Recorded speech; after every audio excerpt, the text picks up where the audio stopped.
Hello বন্ধুরা, আসসালামু আলাইকুম। সবাইকে অনেক অনেক শুভেচ্ছা এবং প্রীতি ভালোবাসা জানিয়ে শুরু করছি আজকের ভিডিও। আপনি যদি আপনার মস্তিষ্ককে সুস্থ রাখতে চান এবং আপনার মস্তিষ্কের কার্যক্ষমতা বৃদ্ধি করতে চান, তাহলে আজকের এই ভিডিওটি আপনার জন্য। তো চলেন ভিডিওটি শুরু করা যাক।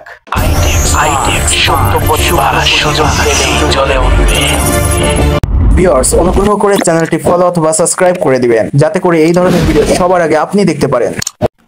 ভিডিওর শুরুতেই আমি আপনাদের কাছে রিকোয়েস্ট করব, ভিডিওটি শেয়ার করে দিবেন, যাতে করে আপনাদের বন্ধুরাও ভিডিওটি দেখতে পারে। তো বেশি কথা না বলে চলে যাব মূল আলোচনায়। আজ আমি আপনাদেরকে জানাবো কিভাবে আপনি আপনার মস্তিষ্ক সুস্থ রাখবেন এবং মস্তিষ্কের কার্যক্ষমতা বৃদ্ধি করবেন। তবে এগুলো জানার আগে আপনাকে আগে জানতে হবে মস্তিষ্ক কাকে বলে এবং মানবদেহে মস্তিষ্কের কাজ কি।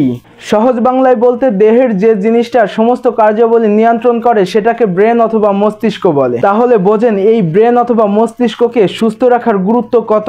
হ্যাঁ, এটার বিষয়ে আমি একটা নোট করেছি, যেটা ফলো করলে আপনিও আপনার মস্তিষ্ক সুস্থ রাখতে পারবেন এবং মস্তিষ্কের কার্যক্ষমতা বৃদ্ধি করতে পারবেন। নোটের শুরুতেই আমি রেখেছি সঠিক উপায়ে ঘুম থেকে জেগে ওঠা। কারণ ঘুম যেমন মস্তিষ্কের জন্য গুরুত্বপূর্ণ, তেমনি আপনি কিভাবে ঘুম থেকে জেগে উঠছেন এটাও মস্তিষ্কের জন্য খুবই গুরুত্বপূর্ণ। এবং আপনার মস্তিষ্ক সারাদিন কতটা সতেজ এবং কতটা চাঙ্গা থাকবে সেটা নির্ভর করে আপনি কিভাবে ঘুম থেকে জেগে উঠছেন এটির উপর। তাই আপনার যদি অ্যালার্মে জেগে ওঠার অভ্যাস থাকে, তাহলে এই অভ্যাসটাকে পরিহার করুন। কারণ অ্যালার্ম আপনার ঘুমান্ত মস্তিষ্ককে তার খিটখিট আওয়াজের মাধ্যমে ক্ষতিগ্রস্ত করে। তাই আপনি প্রতিদিন একই টাইমে ঘুমাবেন, তাহলে দেখবেন আপনি প্রতিদিন একই টাইমে জেগে উঠতে পারবেন। দেন দ্বিতীয় নম্বরে যেটি রেখেছি সেটি হচ্ছে ব্যায়াম। এটি আসলে বৈজ্ঞানিকভাবে পরীক্ষিত যে ব্যায়াম অথবা শরীরচর্চা আমাদের মস্তিষ্কের বিকাশ ঘটায়। তাই প্রতিদিন নিয়ম করে 15 থেকে 30 মিনিট ব্যায়াম করা আমাদের মস্তিষ্কের জন্য খুবই গুরুত্বপূর্ণ। দেন তৃতীয় নম্বরে রেখেছি সঠিক খাবার খাওয়া। আপনি প্রতিদিন খাবারের মাধ্যমে যে পরিমাণ শক্তি ও গ্লুকোজ গ্রহণ করেন তার 20% সরাসরি আপনার মস্তিষ্কে যায়।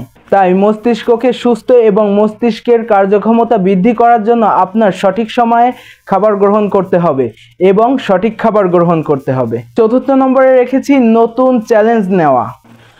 মস্তিষ্কের ক্ষমতা বাড়ানোর একটি সঠিক উপায় এবং গুরুত্বপূর্ণ উপায় হচ্ছে নতুন নতুন চ্যালেঞ্জ নেওয়া।